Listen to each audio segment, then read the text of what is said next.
apparently over 90% of change initiatives fail or get into deep struggle. And there are some very fundamental reasons for this. The very notion of change is based on some fundamentally false assumptions. However, in this episode, I want to single out one factor that very commonly gets misunderstood or completely ignored. And the reason for that is that it's an uncomfortable truth to the conventional management think. So buckle up, stay tuned, here we go.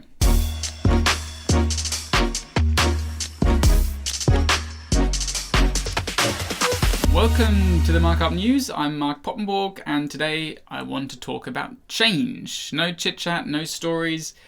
We're going straight in. In the current issue of the Harvard Business Review, which is their March-April edition, there is an article titled "For an Agile Transformation, Choose the Right People."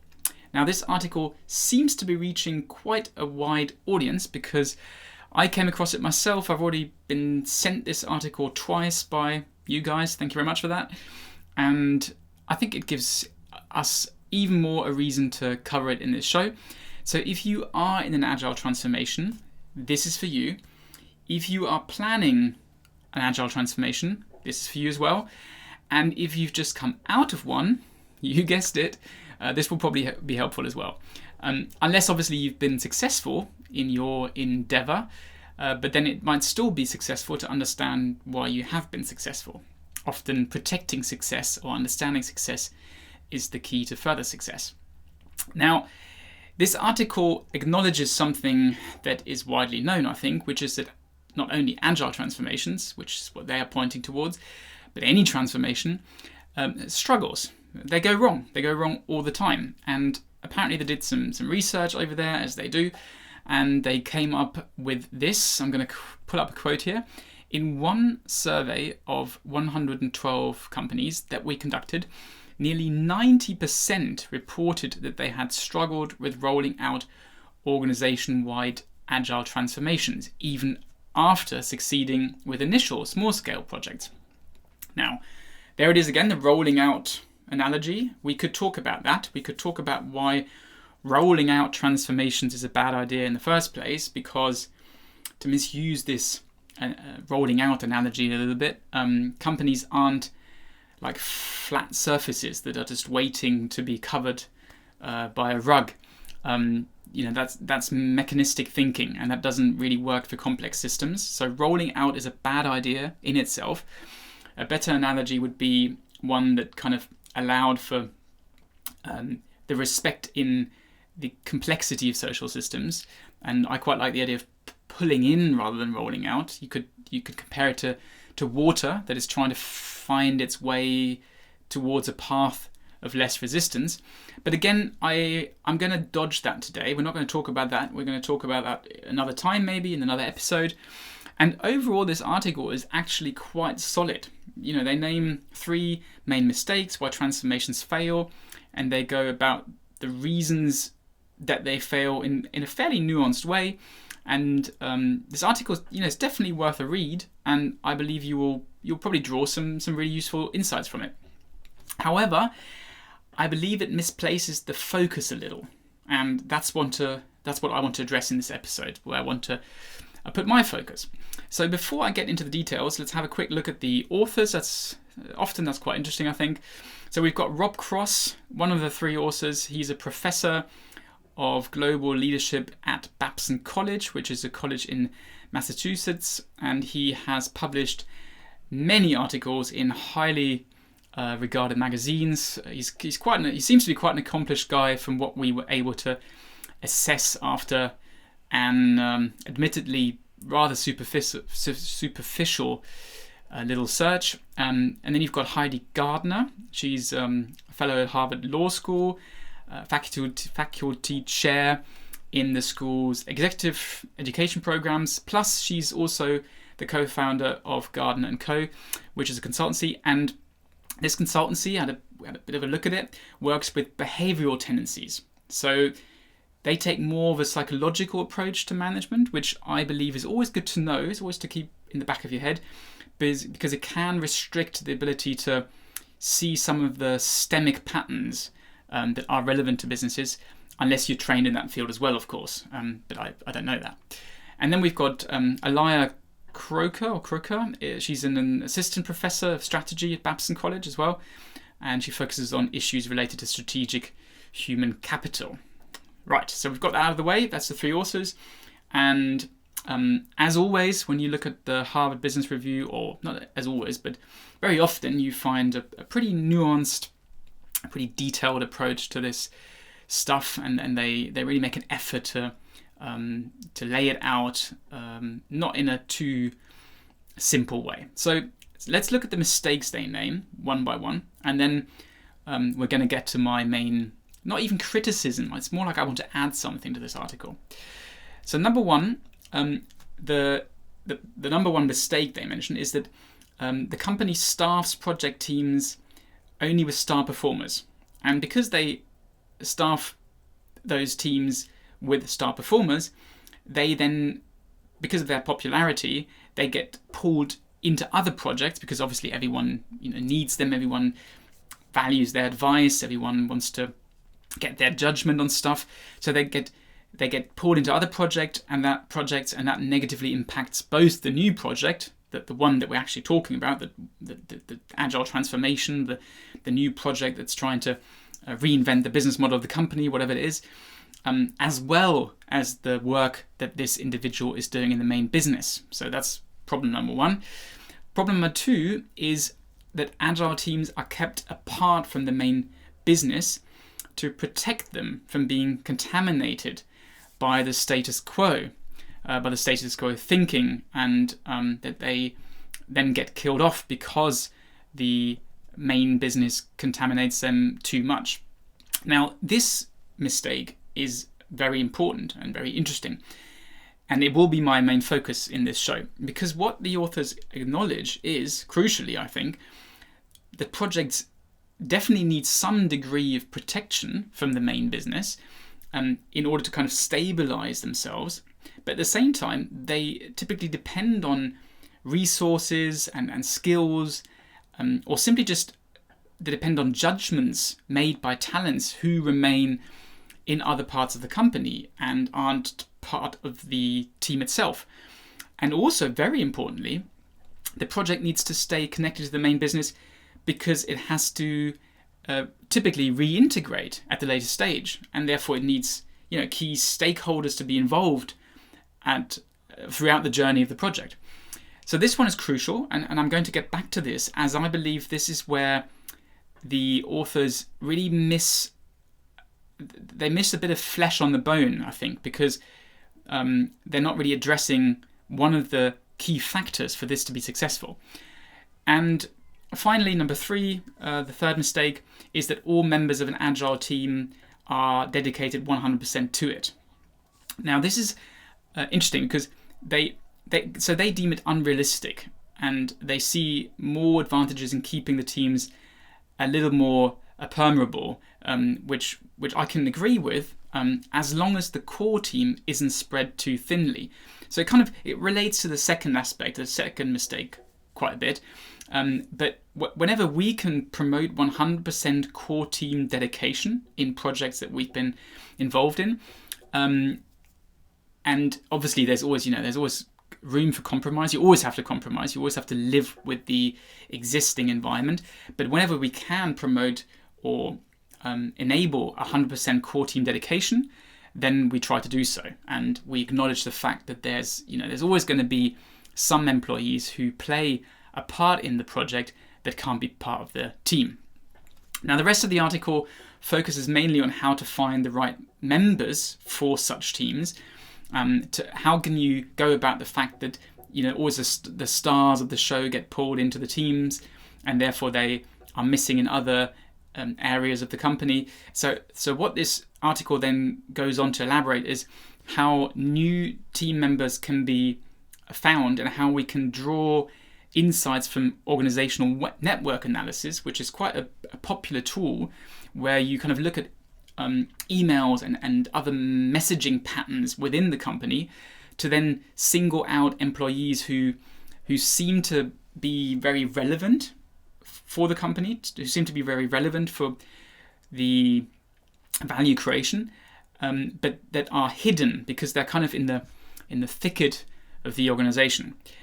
Now, you know this show is there to give you a different perspective, to leave you with another angle from which you might want to look at the problem that the article or the publication is addressing.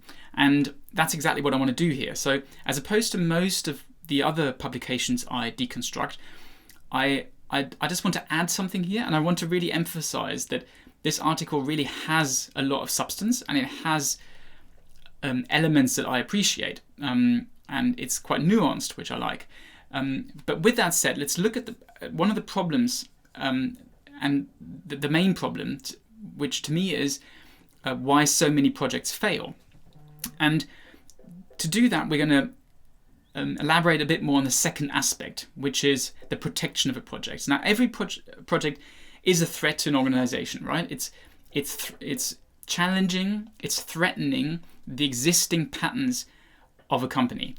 I remember when I used to play handball, a simple social system in comparison to a complex company, and handball is a very popular sport in Germany, in case you haven't heard of it. So we had our patterns of social and match routine, let's call it. And when someone attempted to change those patterns, even though it might have been beneficial to the game, it might have really helped us, it was very typically met with resistance. Now, what I find extremely important and super useful as well is to look at this resistance as something systemic. Something that has its origin not within individuals' preferences or motives, but rather in what I call the self-perpetuating nature of social systems. So shifting the focus away from the individual towards the social system is a key. And it's not the players who didn't want to change the way we played back then when we were playing handball. It was the team. Now, commonly we associate team and players as one thing, but the team is not the players. It's something that emerges as a result of players coming together to play handball in this case. If you put the same people in a train, they become passengers, and if you put them in a in a paintball arena, they become opponents, right? So teams aren't the same as their members, nor are the sum of their members. They are something entirely different. They are social organisms that have a life of their own, so to speak. And that's what we want to analyze. So whenever you want to overcome an organization's resistance, you need to build some sort of organizational border, some kind of line. You need to draw an organizational line that demonstrates very clearly, very symbolically, that when you step over this line, you are playing a different game. You are no longer playing handball, you are now passengers in a train. And as passengers in a train, different rules apply, different social rules apply. And complying to this environment means changing your behavior. And of course, you've got these organizational borders in every company by nature. You know, any company of a reasonable size has departmental borders, and those are organizational borders. And when you step into another department, you can sense that things are different, right? The game is being played in a different way. There's different social expectations that you feel like you need to satisfy. And new projects, the ones we're looking at here, they need these borders too. Only that their borders need to be much stronger because they're playing an entirely different game.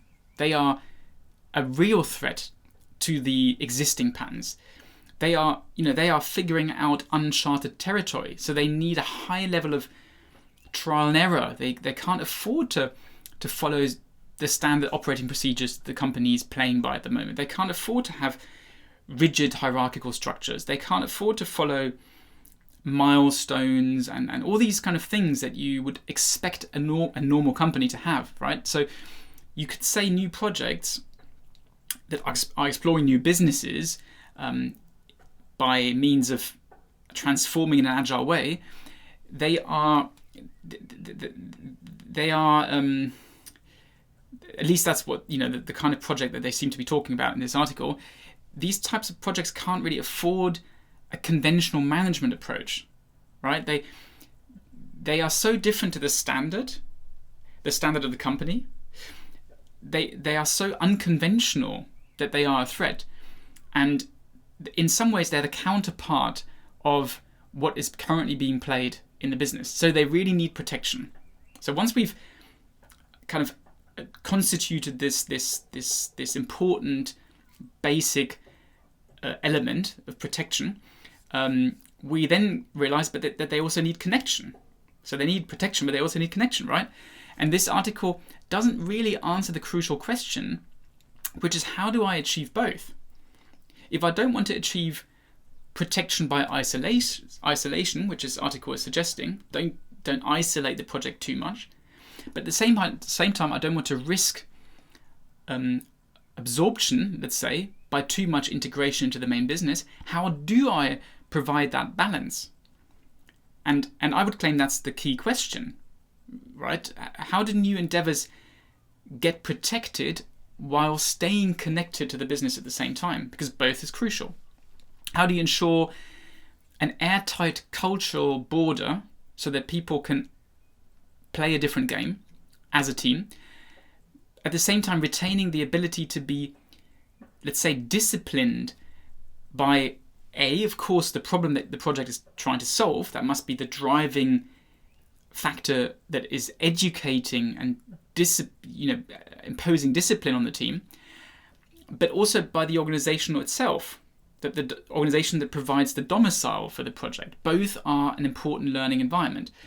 So, and the answer to this is very often is completely overlooked because it doesn't really lend itself to the management's passion for objectifying everything, right? For measuring everything.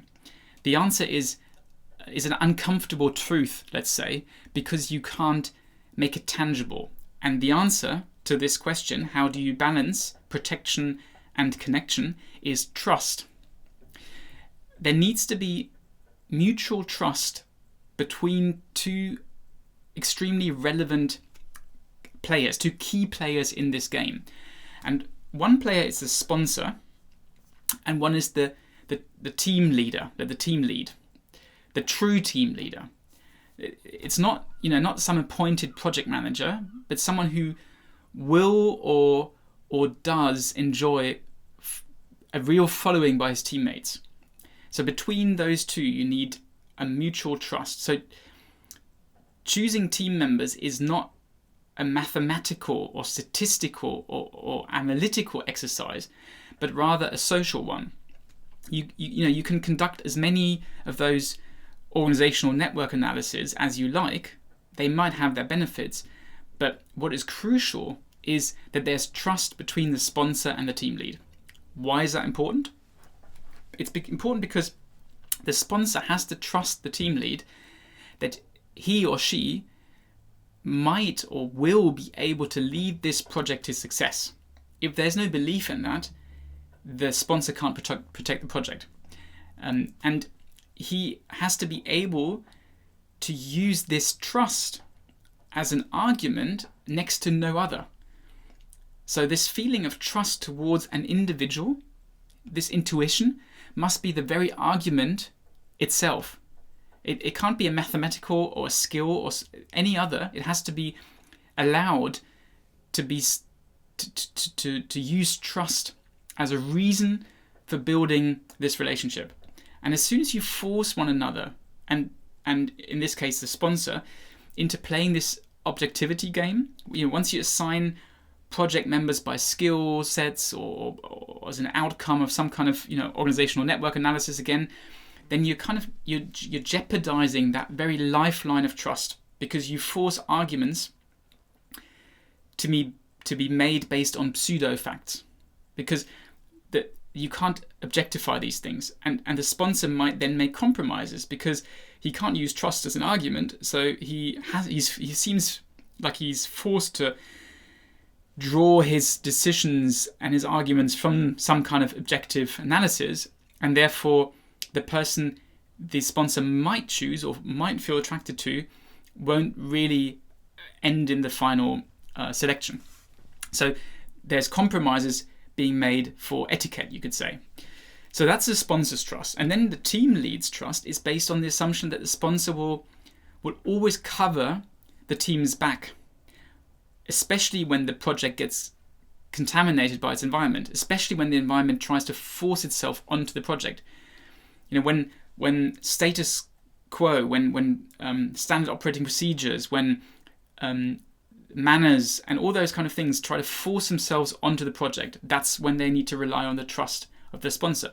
It's not only that the sponsor has to stand his ground when these things happen, but also, and very crucially, the team lead and his team, they need to rest in this assurance that they can rely on that protection from the sponsor from the beginning of the project right to the end. Because only if they can trust that, they know that they can take that personal risk.